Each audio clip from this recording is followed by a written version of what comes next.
Assalamualaikum warahmatullahi wabarakatuh, Bang Haris. Woi.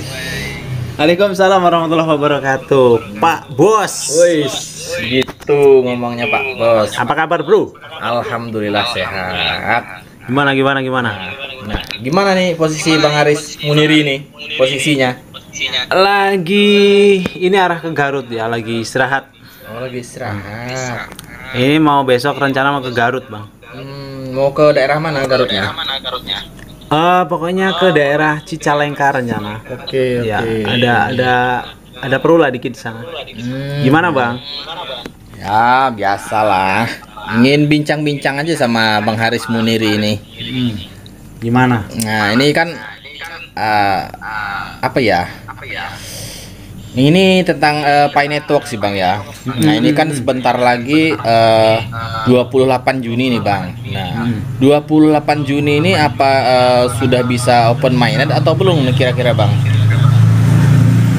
28 Juni besok ya? Ya, betul. 28 Juni besok kalau open mainnet kayaknya masih jauh banget, Bang. Jauh Bang ya? Masih jauh banget. Kenapa kok masih jauh banget Bang? Apa ya? Di white papernya kan diterangkan Bang bahwa open mainnet 28 Juni or later atau lusa. Lusa itu bisa seminggu lagi, bisa sebulan lagi, bahkan bisa setahun lagi. Bahkan mungkin bisa jadi 2025. Sorry, disclaimer, saya nggak tahu karena saya bukan tim CT, saya nggak ngerti rule of the game-nya dari Pi Network, dan saya bukan ahli kripto. Tapi saya hanya berasumsi, berpendapat sesuai dengan pemikiran saya aja, walaupun karena pikiran kotor. Saya rasa Oke, lanjut Bang. Saya rasa belum Bang. Kalau 28 Juni saya rasa belum. Karena mengingat sekarang fasenya mainnet tertutup atau enclosed mainnet ya Bang. Oke, ya. Tapi kita semua tahu bahwa di enclosed mainnet hanya bisa transaksi di marketplace atau barter ya. Barter dengan barang atau jasa di marketplace yang terautorized dengan blockchain-nya Pi Network. Dan marketplace-nya sendiri pun masih dalam pengembangan. Masih belum siap sepenuhnya. Koinnya belum ada di wallet. Artinya masih ada proses migrasi dari koin yang ditambang ke walletnya. Proses migrasinya dari koin asli, kemudian koin yang di lock up, koin yang tidak di lock up, nanti kan ada prosesnya Bang. Intinya kita harus mau berproses Bang. Kedua, Betul. kita melihat KYC Bang. KYC sendiri masih random ya, artinya masih secara acak. Belum dibuka secara permanen Bang Oko. Oke. Ya. Intinya tetap masih lama Bang menurut saya Bang. Jadi walaupun nanti tanggal 28 saya rasa masih belum open mainnet ya. Tapi mungkin KYC dibuka besar-besaran atau mungkin KYC sistem permanen ya. Jadi teman-teman ketika KYC tidak memerlukan pop up, jadi langsung buka Pi browsernya, saya rasa mungkin bisa ya mungkin. Ya kira-kira aja sih Bang. Yang jelas kita harus mau berproses. Itu Bang. Nih maaf ya Bang ya, saya potong dulu ya. Kira-kira bakal mundur nggak dari 28 Juni itu? Ya tadi kan udah terangkan Bang. Kurang keras. Apa tadi Bang? Suaranya kerasin dikit Bang. Oke, kira-kira bisa mundur nggak dari 28 Juni itu? Mundur kemana Bang? Ya mundur, maksudnya mainnet terbukanya. Kan tadi udah kita jelasin Bang. Oke. Open mainnet diterangkan di white papernya tanggal 28 Juni. Tapi di belakangnya ada or later. Nah, ini yang perlu dipahami para pioner ya di luaran sana. Jadi biar tidak salah paham, Bang. Nah, makanya saya pertanyakan lagi tadi. Ya. Nah, ini pertanyaan selanjutnya nih, Bang ya. Role of the game-nya Pi Network itu bagaimana, Bang? Nah, ini banyak yang belum paham. Waduh, kalau rule of the game ya. Ya, betul. Ntar nunggu motor lewat, berisik, adalah motor lewat. Saya di pinggir jalan, bro. Oh, saya lagi di teras rumah ini, Bang. Biasa gabut ini sambil ngopi. Ntar jadi banyak mobil lewat, oke. Kalau bicara rule of the game, bicara rule of the law, saya yakin, Bang, semua pioner ya. Bahkan mungkin teman-teman kita yang di mod sendiri tidak sepenuhnya memahami rule of the game-nya Pi Network bagaimana. Karena itu ranahnya CT, Bang. Oke, ya. Terutama itu ranahnya Tuan Nicholas. Rule of the game. Tapi perlu kita belajar mencari informasi dari berbagai literasi, terutama di white papernya atau di roadmapnya, atau di aplikasi sendiri tersedia chat room, di mana kita bisa tanya dengan teman-teman moderator ya, bagaimana rule of the game-nya, bagaimana rule of the law-nya. Ya. Tapi kalau saya lihat, Bang, Pi ini benar-benar fenomenal ya, Bang. Betul. Sesuatu yang baru, Bang. Walaupun mungkin cryptocurrency ini nggak baru, sudah lama, bahkan dari 2009 yang diawali dengan Bitcoin. Tapi yang namanya Pi ini benar-benar sebuah kripto yang mekanismenya itu sangat baru ya. Mekanismenya sangat unik dan sering terjadi blunder, Bang. Banyak blunder yang terjadi. Ada yang bilang namanya kripto ini harus listing di DEX ya. Harus masuk ke exchanger. Di situ nanti terjadi supply and demand. Tentu namanya di exchanger itu harus ada likuiditasnya, di mana liquidity poolnya ada 5 miliar, Bang. Benar ya? Ya, betul. 5 miliar. 5 miliar. Ketika liquidity poolnya 5 miliar, maka CT itu harus menyiapkan dana, Bang, berupa uang. Misalnya di exchanger lokal seperti Indonesia ya, ada Indodax, ada Toko Kripto, ada Pintu ya. Ya, tentu harus menyiapkan IDR, BIDR ya, stable coin. Jadi kalau di market global itu ada USDT, ada BUSD, ada UST. Bang, jangan bahas UST, Bang. Jangan bahas UST. Ya, seperti Yuk Luna kemarin ya. Yuk Luna sempet dam, Yuk Luna. Aduh, Bang, parah. Tentu yang harus disiapkan dana stablecoin-nya harus tinggi, Bang, sesuai dengan harga yang diinginkan. Misalnya CT ingin meluncurkan harga koin Pi di exchanger ya, di DEX, DEX, atau di SEC CEX ya. Misal di Uniswap, ada di PancakeSwap, atau di Binance dan lain-lain.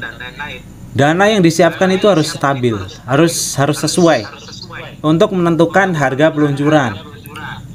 Contoh, Bang, misalnya CT mau meluncurkan harga dengan $1, maka dengan liquidity poolnya 5 miliar, CT harus menyiapkan dana sebagai backup atau sebagai underlying atau sebagai likuiditas sebesar $5 miliar. Banyak juga ya, Bang ya? Banyak, Bang. Itu kalau harga Pi mau diluncurkan di exchanger ya. Ya. $1. Gimana cara ngitungnya? Cara ngitungnya 5 miliar dolar dibagi liquidity pool 5 miliar. Maka harganya $1. Di situ nanti akan terjadi supply and demand. Ada yang jual, ada yang beli. Kalau banyak yang jual, maka harganya akan turun. Kalau banyak yang berminat dan minat beli, mungkin sebagai aset atau apa-apa, maka harga akan semakin naik. Itu rumus kalau ada di exchanger. Ya.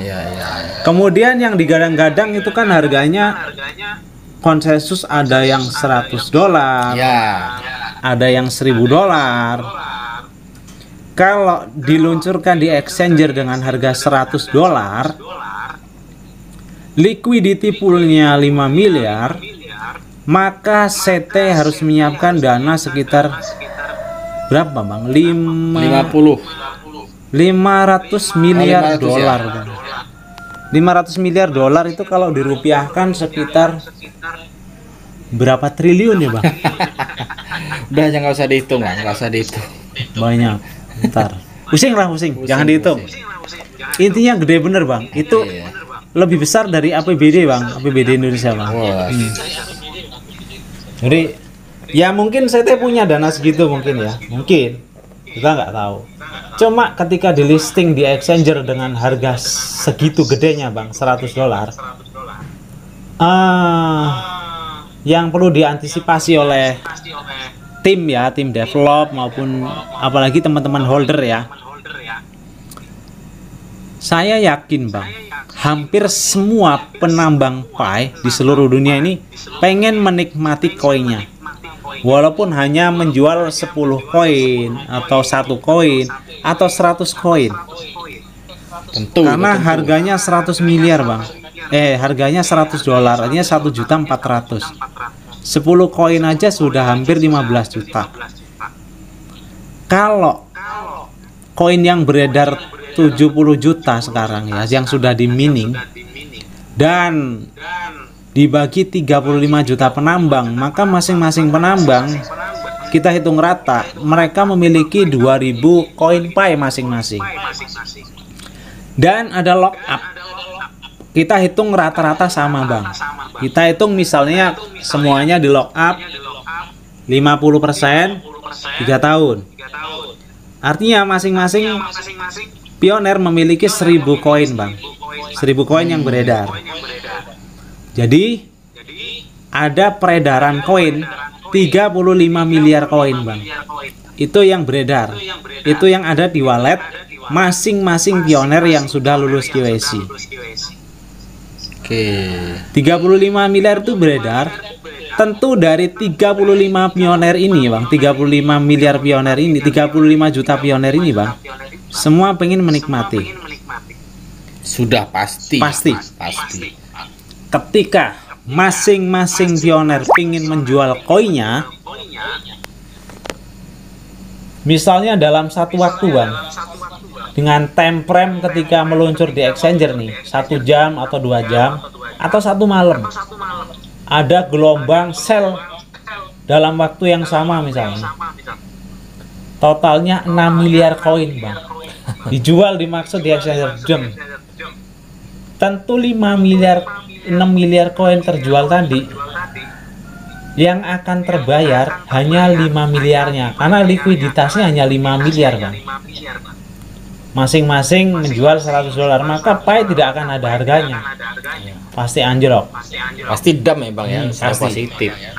Itu kalau kita hitung dengan mekanisme kripto yang sudah ada, seperti Bitcoin, Ethereum, Dogecoin, semuanya koin-koin maupun token yang lain yang sudah ada. Itu kalau dengan mekanisme listing di exchanger. Itu mekanismenya Bang. Tapi digadang-gadang Pi ini berbeda dengan koin yang lain. Nah, yang di sini jadi pertanyaan, perbedaannya di mana Bang? Nah itu ya baru yang mau saya tanyakan tadi barusan. Yang namanya kripto semuanya pasti di blockchain, Bang. Yes. Yang namanya kripto pada umumnya pasti masuk ke exchanger. Menurut saya yang membedakan adalah ketika Pi sudah ada di wallet, didistribusikan atau migrasi ke wallet, Pi ini kan tidak langsung masuk ke exchanger, Bang. Diterangkan di situ masuk exchanger kira-kira tanggal 28 Juni. Open mainnet. Open mainnet kan bisa swap, bisa tukar rupiah, bisa masuk exchanger dan lain-lain. Nah, tapi open mainnet kan mungkin masih lama.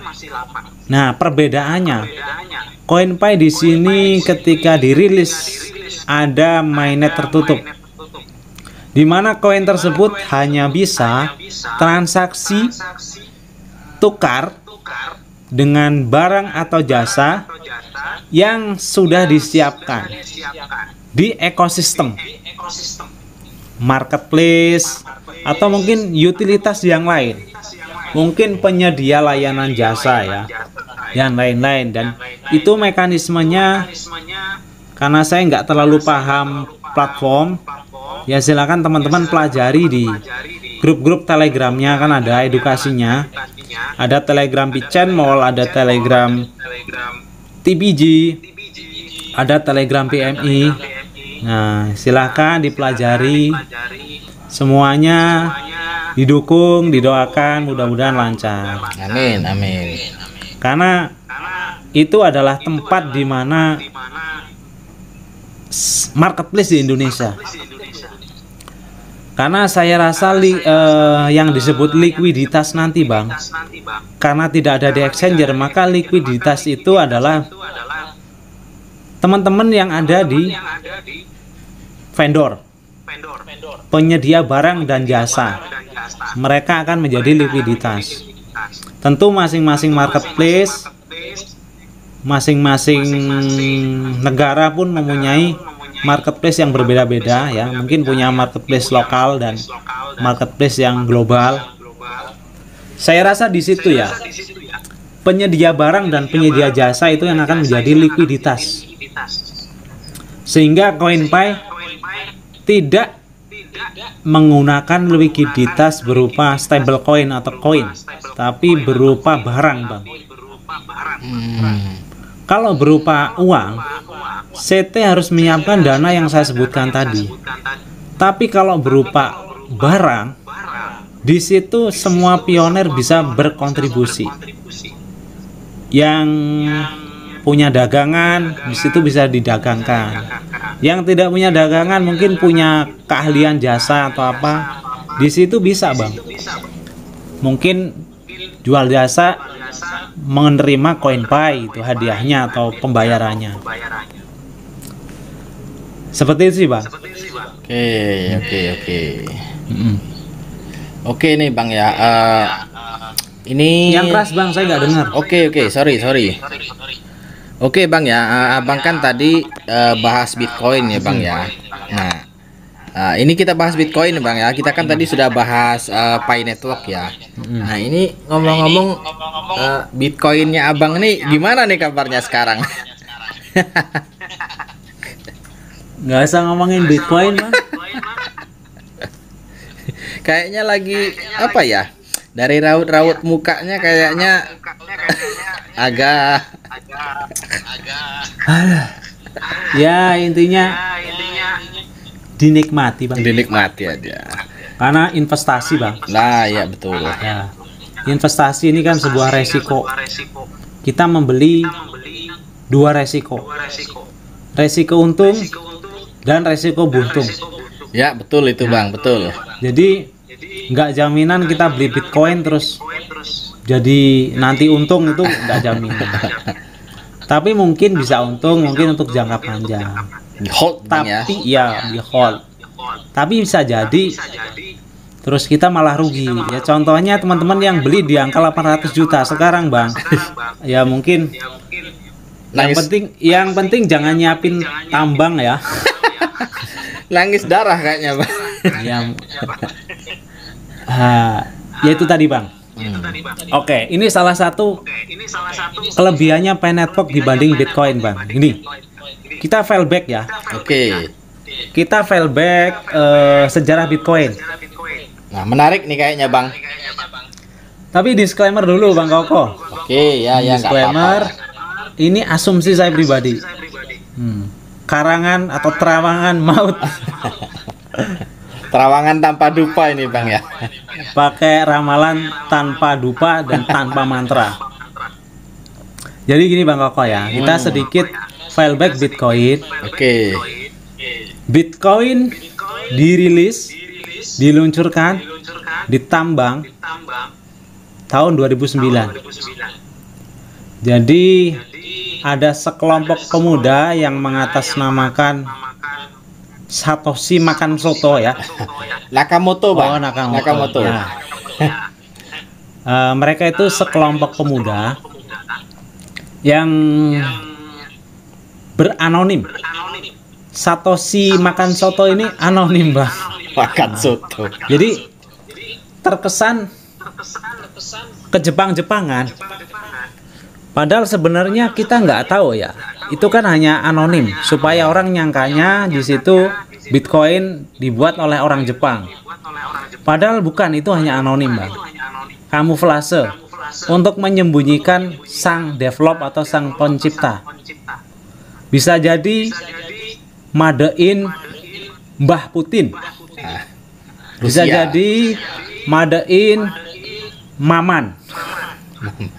Bisa jadi made in Bambang atau Agus. Bisa aja nih bercandanya. Karena dilihat pemilik atau penambang Bitcoin dulu terbanyak adalah orang-orang Rusia, Bang. Hampir 70% penambang Bitcoin dulu orang Rusia. Ya walaupun dulu banyak pemuda ya, banyak karena apa namanya? Namanya menambang itu blockchain ya. Itu kan pakai internet, Bang. Ya, komputer. betul. Jadi supaya bisa bloknya kemana-mana, maka ada di Eropa, di Amerika, di Asia, ya di masing-masing negara nanti ada. Nah, yang terbanyak itu di Rusia, Bang. Memang Di saya Rusia, tidak ya? secara data saya tidak bisa nampilkan, tapi itu sempat saya baca track recordnya begitu. Nah, di situ Cina membaca peluang, Bang. Cina membaca peluang bahwa ini mungkin akan jadi revolusi. Itu namanya Cina. Mereka pelajari dan akhirnya komunitas di Cina berkembang. Kenapa Satoshi makan soto itu membuat anonim? Sekali lagi karena memang supaya tidak diketahui penciptanya. Kenapa? Karena mereka adalah sekelompok pemuda yang tidak setuju dengan adanya mata uang, baik dolar, baik rupiah, baik mata uang yang ada. Karena mata uang itu hanya di regulator, Bang. Di regulator hanya segelompok atau segelintir orang. Misalnya di regulasi Bank Dunia, kemudian ada Basel di Swiss ya, Bang. Ya kan itu kan bank itu kan milik orang yang punya duit, Bang. Cuma uangnya punya negara. Nah, itu kan akhirnya terkontrol. Semakin banyak orang yang nyimpen di bank, semakin banyak transaksi di bank, maka mereka yang miliki bank itu semakin kaya, Bang. Oh, begitu ya. Akhirnya ya di situ akhirnya termonopoli. Nah, ini mungkin kelompok Satoshi itu nggak cocok ya. Akhirnya pengen membuat uang sendiri yang berbasis digital di blockchain, yang akhirnya terciptalah namanya Bitcoin. Bitcoin ditambang pakai mesin, pakai software komputer yang perangkatnya lumayan, karena bentuknya sudah koin asli. Itu, Bang. Nah, waktu berputar di 2011, kalau nggak salah ya, mohon maaf, ini hanya literasi yang saya dapatkan. kalau nggak salah di bulan, kalau nggak Maret, bulan April, saat Satoshi Nakamoto diharapkan oleh publik dan diharapkan oleh orang-orang yang berkepentingan atau pihak yang ingin tahu apa tujuan dari Bitcoin untuk umat, untuk bangsa, dan untuk negara ini untuk apa.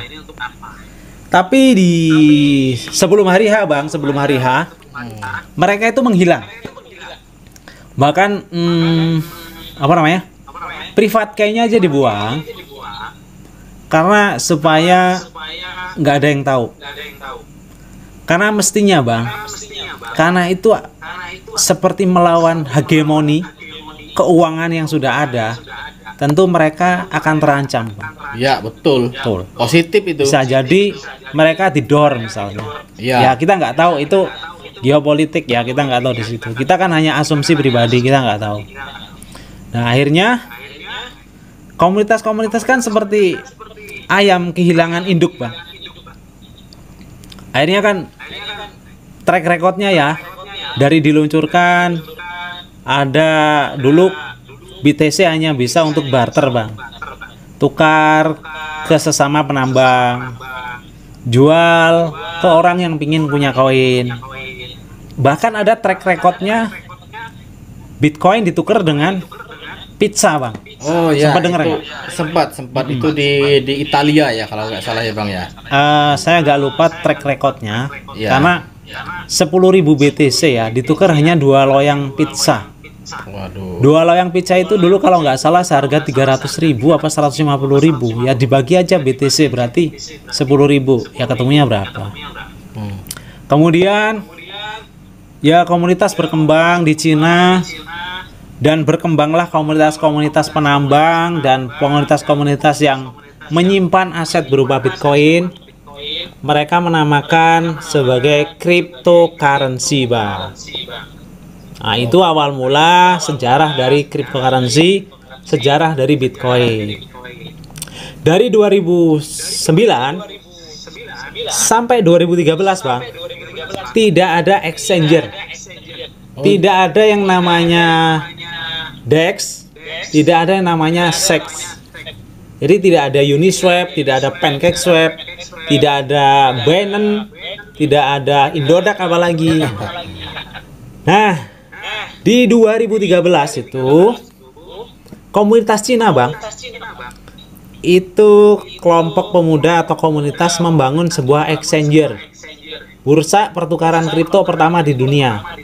Kalau nggak salah namanya Mt. Gox. Itu exchanger pertama di dunia.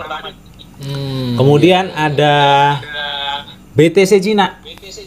BTC Cina itu, tapi transaksinya hanya di seputar Cina ya, Bang. Likuiditasnya hanya di Cina. Jadi misalnya teman-teman di luaran Cina ya tentu harus jual ke Cina. Buat exchanger karena harus ada banknya di situ, harus daftar banknya. Jadi bisa jual koinnya, baru bisa tukar ke uang yuan misalnya. Cina. Yuannya nanti tukar ke rupiah. Misalnya yang punya Bitcoin orang Indonesia dulu. Itu awal sejarah.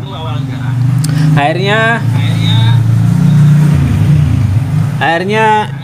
exchanger banyak yang mulai tumbuh ya.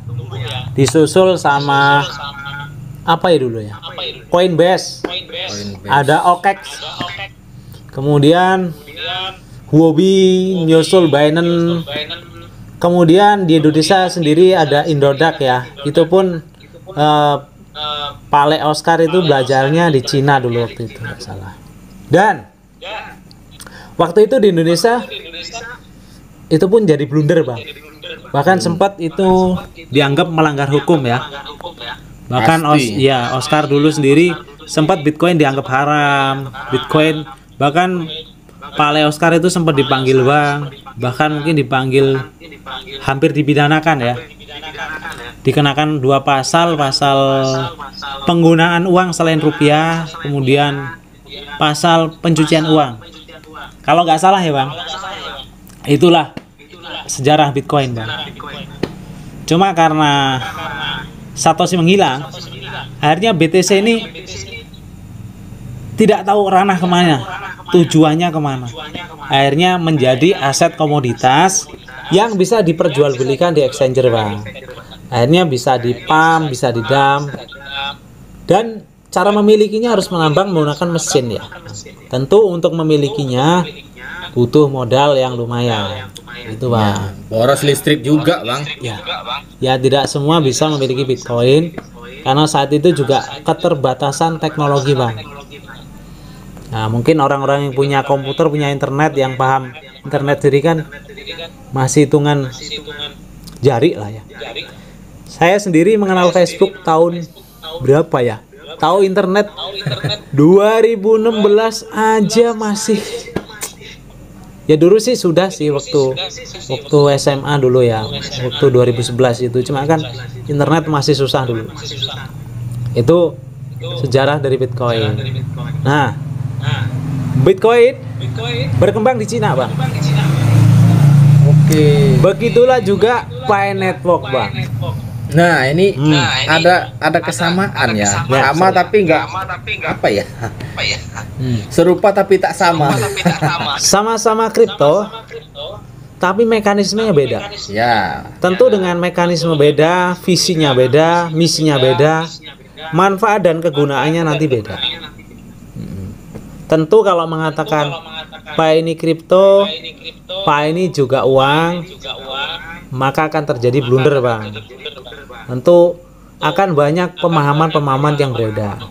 Tapi sekali lagi, kalau mengenai Pi Network, bisa dikatakan ini kita ini seperti dua orang buta, Bang. Saya buta, Bang Koko buta, atau mungkin teman-teman yang lain pun dianggap buta ya. Ibarat 5 orang buta disuruh menceritakan seperti apa gajah. Satu orang buta, karena buta ya merem, dia pegang gadingnya, Bang. Satu orang buta lagi pegang belalainya, dielus-elus. Satu orang buta lagi pegang perutnya, Bang, bunder, gede. Satu lagi orang buta pegang ekornya.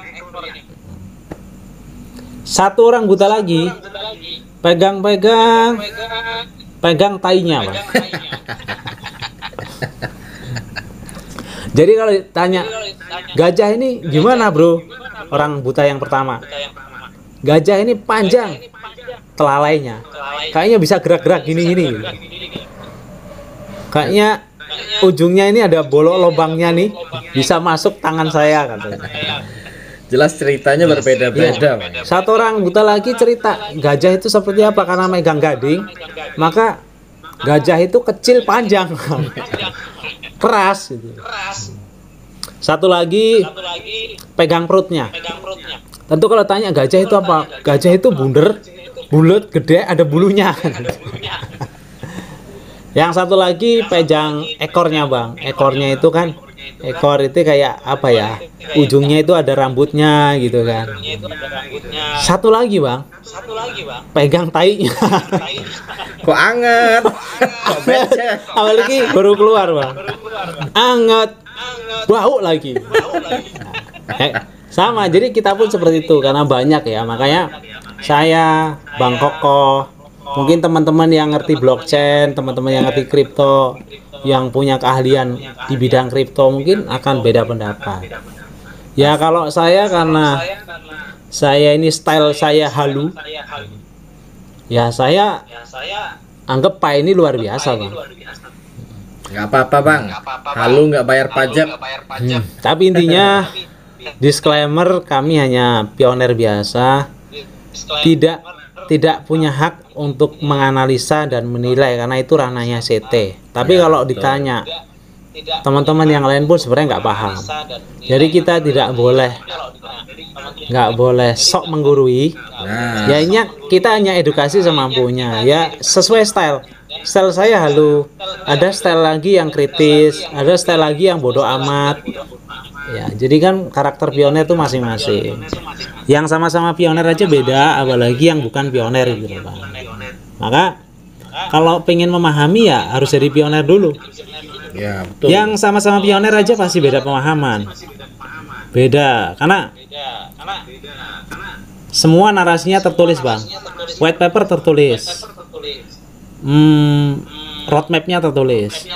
Beda yang baca akan beda narasinya. Tergantung siapa yang mendampingi. Itu, Pak. Yes. Ya, yang penting semangat aja lah, Bang. Ya, yang penting klik petirnya ya, Bang ya. Ya. Nggak usah aneh-aneh. Pokoknya bumi terbelah, langit runtuh, tetap klik petir, Bang. Karena kita tidak ada yang tahu Pi Network itu entah sukses atau enggak, kita nggak ada yang tahu. Jadi intinya tetap komitmen, dan kita harus pelajari juga resiko-resiko yang kemungkinan terjadi, bahwa Pi ini bukan segalanya. Bisa sukses, bisa juga gagal. Tapi pasti kita semua pioner berharap sukses. Ya. Tapi kan kita harus pelajari kemungkinan resikonya, Bang. Yes. Jadi ketika Pi ini gagal, ya nggak stres, nggak gendeng. Ya intinya biasa aja. Karena emang bukan segalanya. Yang segalanya itu hidup kita. Sang pencipta itu peran utama. Dan selanjutnya adalah kehidupan kita, kesehatan kita. Jadi ketika Pi gagal, kita masih ada kok usaha yang lain. Masih ada bisnis yang lain. Tapi yakin bahwa Pi Network ini akan sukses. Ya. Dan orang-orang yang berkomitmen, yang mau klik petirnya, apalagi teman-teman yang kontribusi luar biasa, yang berpikir meluangkan waktunya, meluangkan hartanya, membangun ekosistem, menyiapkan sebuah kelengkapan yang nantinya bisa dimanfaatkan teman-teman pioner para penambang. Contoh, teman-teman yang mungkin jadi vendor, itu kan salah satunya. Mereka kan udah kontribusi, Bang. Kalau ditanya, kamu emang mau nyiapin barang ditukar sama koin yang nggak ada harganya, kan teorinya begitu, Bang. Tapi tentu mereka tahu, Bang. Mereka itu pasti sudah paham lah rumusnya. Ya bisa untung bisa rugi. Tapi tentu mereka berharap untung. Nah, kita lihat Cina, Bang. Cina itu membaca peluang. Kita tidak paham peluang. Dan dulu pun sejarah BTC itu dikembangkan di Cina. Hampir semua exchanger itu dipromosikan di Cina.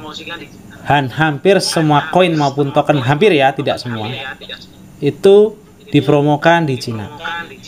Sampai teman-teman muslim itu dulu mungkin sempat belajar, tuntutlah ilmu walaupun sampai ke negeri Cina. Itu katanya sih. Karena saya sendiri nggak pernah ke Cina, belum. Tapi siapa tahu nanti ke Cina.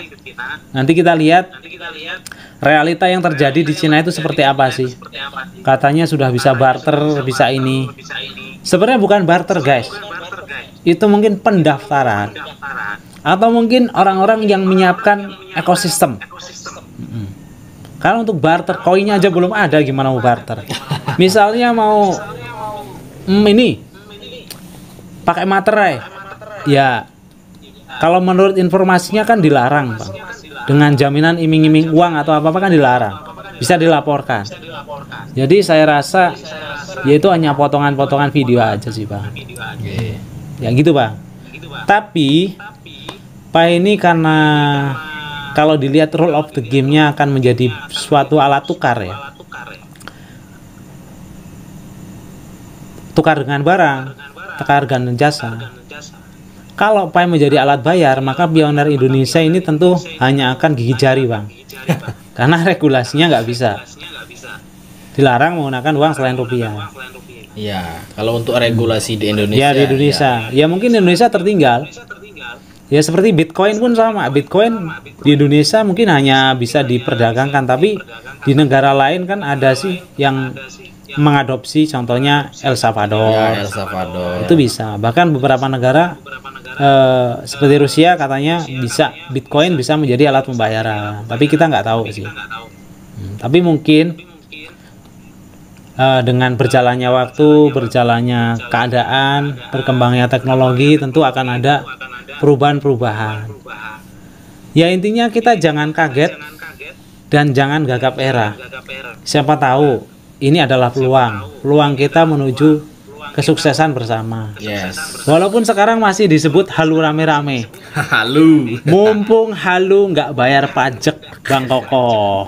Ya, setuju. Kalau halu bayar pajak, saya nggak berani halu sih, Bang. Mumpung belum bayar pajak. Ya. Jadi seuniknya. Tapi kan di Indonesia itu sudah kemarin sempat ada ini ya. Apa namanya, Bang? Pajak ya, kripto ya. Ya, pajak. Saya kemarin baca nih ada artikel dari mana ya, lupa kemarin, pajak kripto di Indonesia, bahwa di situ ada pajak kripto tukar dengan rupiah, ada pajak kripto dengan tukar dengan kripto lain, dan opsi ketiga ini saya baca ada pajak kripto tukar dengan barang lainnya. Gitu, Bang Koko. Barang lainnya ini mungkin bisa jadi itu sebuah regulasi ya, bahwa kripto bisa menjadi alat tukar. Kalau menjadi alat bayar kan nggak boleh karena harus pakai rupiah. Kalau barter, Pi ini kan bukan barang, Bang, uang. Atau mungkin menjadi underlying Pi itu. Misalnya bisa menjadi alat tukar. Contohnya seperti emas, Bang. Emas ini kan bukan alat bayar, tapi bisa menjadi alat tukar. Contohnya tukar HP dengan emas. Misalnya HP Poco, Poco F3 misalnya tukar dengan setengah gram emas misalnya. Setengah gram. Misalnya tukarnya dengan 5 gram emas misalnya, Poco atau mungkin beras tukar dengan berapa gram emas kan gitu. Itu kan nggak dilarang, Bos. Ya mungkin kalau Pi dijadikan alat tukar mungkin sah-sah saja ya. Ya, jadi tidak, tapi nggak tahu nanti. Kita ikuti rule of the game-nya, nikmati prosesnya. Ya kalau mau kita untung ya mudah-mudahan untung. Ya kalau rugi ya kita paling rugi waktu, Bang. Rugi sudah halu rame-rame. Iya. Akhirnya gitu. Oh, bukan segalanya. Iya, betul. Tapi kalau di itu peluang, Bang. Ya kita juga nggak tahu ya ke depannya kan, siapa tahu sukses. Abang kau pernah main bola nggak, Bang? Oh ya pernah dong. Pernah buat nyetak gol nggak, Bang? Oh ya pernah dong. Lah ini kakinya nyampe sempat Apa? kesleo juga ini. Nah, ini ya, Bang. Kalau Bang Koko itu posisi ada bola ada di depan gawang, dan posisi ada kesempatan Bang Koko nembak. Oh ya jelas ditembak dong. Ketika Bang Koko tembak, itu dijamin masuk atau meleset, Bang? Ya ada melesetnya, ada masuknya. Ya 50% lah, 50-50. Itu ditembak ya, Bang? Ya. Ditembak aja, bisa masuk, bisa enggak. Apalagi nggak ditembak, Bang. Nah, sama. Pi ini kalau nggak digarap aja kan belum tentu nggak. CT sendiri nggak menjamin sukses, Bang. Apalagi kita ya, Bang, nggak garap ya. Kalau kita nanti sukses, gue rugi dong.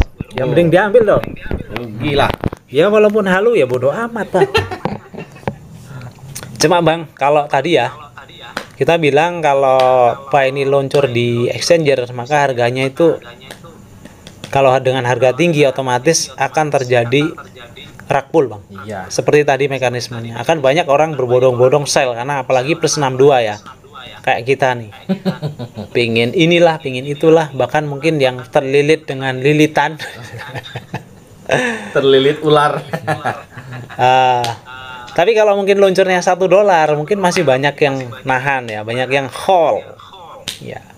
Tapi kalau luncurnya $100, wow, Jual dong. yes. Kita jual rame-rame. Masih banyak yang pengen menikmati pendampingan selama bertahun-tahun gitu. Gitu sih, Bang. Tapi, Bang, kalau underlyingnya atau likuiditasnya berupa barang, ya nggak ada damnya, Bang. Nggak ada damnya ya. Iya, misalnya koin ditukar dengan mobil. Ini misalnya ya, kita nggak usah mobil ya. Koin ditukar dengan sendal jepit, Bang. Ya berarti koin Pi hanya berpindah wallet, Bang. Kan harganya nggak turun karena nggak dijual. Tapi akan meningkatkan manfaat, Bang. Karena, bisa loh ditukar. Dapat sendal jepit. Ya mungkin nanti perlahan naik, ada yang sediakan motor oh bisa lo tukar dengan motor gitu. Mungkin lagi-lagi nanti oh ada yang bisa tukar dengan pesawat misalnya. Kan kita nggak tahu bang. Ya betul. Ya. Mumpung halu nggak bayar bang. Cuma kalau hanya itu kan dia hanya berputar perpindah walet bang. Walet. Pindah wallet ya. Ya. Walaupun mungkin mekanismenya diatur CT, mungkin ada escrow, harus melalui platform mungkin kayak gitu ya. Tapi di situ kemanfaatnya lebih tinggi, meningkatkan daya guna dan manfaat, sehingga Pi nanti akan dicari banyak orang. Nah, bersyukur kalian yang sudah nambang guys.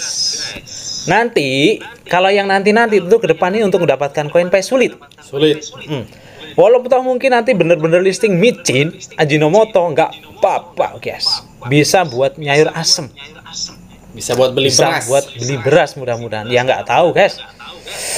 Tapi intinya walaupun micin, Sasa, Ajinomoto maupun Niwon, maka tetap bisa gurih. Karena bisa dibuat masak. Yes. Yes. Gimana bang? Itu aja sih bang. Oke bang ya. Pusing gua. Terima kasih ini. Ini sudah malam juga ya, maaf ya mengganggu Bang Haris Muniri bang ya. Oke bang Koko. Oke. Bang Koko ini punya channel juga. Kemarin kita udah collab di subrek ya. Oke ya bang. Terima kasih Oke. sudah menemani malamku. Oke bang ya, sampai ketemu nanti ya di Di mana? Jakarta. Kapan lu Jakarta lagi? Ya nanti lah bang. Nanti kalau sudah mau berangkat saya kabarin lah. Oke. Kurang dan lebihnya guys, seperti itu guys. Disclaimer, saya ini nggak ngerti apa-apa. Bahkan Pi Network saya sendiri nggak tahu ya dia laki apa perempuan, nggak tahu jenis kelamin apa. Jadi kalau ada kesalahan, pasti banyak salahnya. Mohon dimaafkan, ya. Mohon dimafu ya guys. Mudah-mudahan kalian sukses semuanya. Amin. Diuntungkan segala urusannya. Amin. Semua disehatkan, keluarganya sehat, selamat, sugih ya, Amin. berkah. Cukup. Beli apa aja cukup. Amin. Dan semoga untuk teman-teman pioner yang belum mendapat undangan KYC, nah ini bang. Mudah-mudahan besok pagi nih. Amin. KYC semua. Aduh. Pokoknya salam petir aja bang. Amin, amin ya. Langit teruntuh, bumi terbelah, tetap klik petir. Ya. Nyampe hujan nih bang, gara-gara klik petir nih bang. Oke, yang penting nggak kesambar petir ya. Ya. Oke bang, salam sukses saja bang ya. Oke, makasih ya bang ya. Oke, selamat malam bang. Oke. Udah ngantuk? Oke. Oke. Oke bang. Assalamualaikum. Waalaikumsalam.